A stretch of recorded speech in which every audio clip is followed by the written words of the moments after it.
What are these songs and what do they mean? I know little of music and I can say nothing in technical phrase, but I know something of men. And knowing them, I know that these songs are the articulate message of the slave to the world. They tell us in these eager days that life was joyous to the black slave, carefree and happy. I can easily believe this of some, of many, but not all the past South, though it rose from the dead, can gainsay the heart-touching witness of these songs. They are the music of an unhappy people, of the children of disappointment. They tell of death and suffering and unvoiced longing toward a truer world of misty wanderings and hidden ways.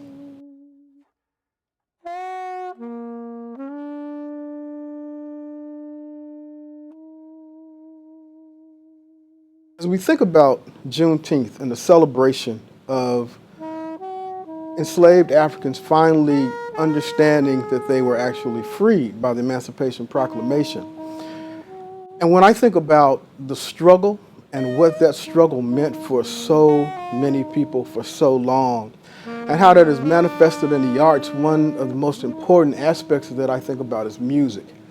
And I think about that particularly with the African American spiritual. Because the African American spiritual is the place where the enslaved Africans basically told their story. You have to think about it this way. The enslaved Africans were not able to come out and protest in a forthright way and say that the things that are happening to us are wrong, the things that are happening to us are inhumane, even though that they were some of the most heinous things that have ever been committed. However, it's in these songs that the enslaved Africans not only told their story, but I would argue that they proclaimed their humanity in those songs.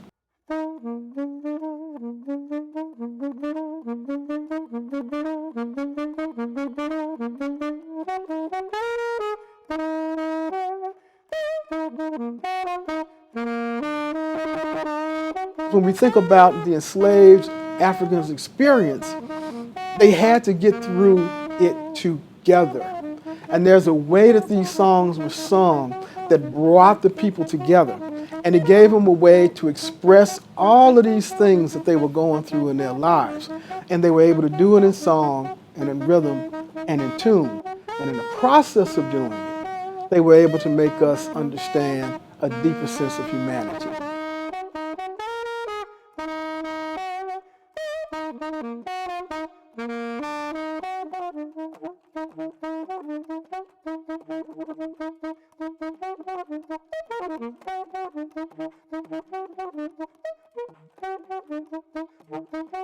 So when we think about everything that's going on right now, particularly in the last few years, hopefully we're seeing the end of the tunnel, at least some bright lights from our COVID pandemic. But our racial pandemic and our pandemic of othering and our pandemic of lesser than still haunts us to this very day.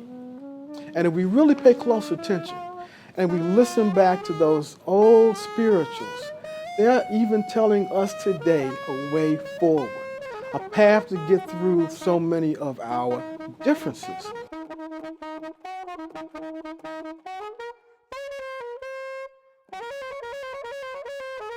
In the spiritual, Moses don't get lost. Of course, it's about Moses going to the Red Sea and stretching his staff across so that the children of Israel can slide and can go across the dry land. The waters collapse on Pharaoh, of course, killing Pharaoh, but leading the children of Israel to freedom. But what does that mean for us? It's a call for us, each and every single one of us, to take our own staff that we've been given and to stretch it out across that sea of fear, of doubt, of racism, of prejudice, of othering, to stretch it out, part it, and to move forward together. All of us, no matter what color we are, we all have that calling, and we're getting it from our ancestors through those spirituals and through those songs.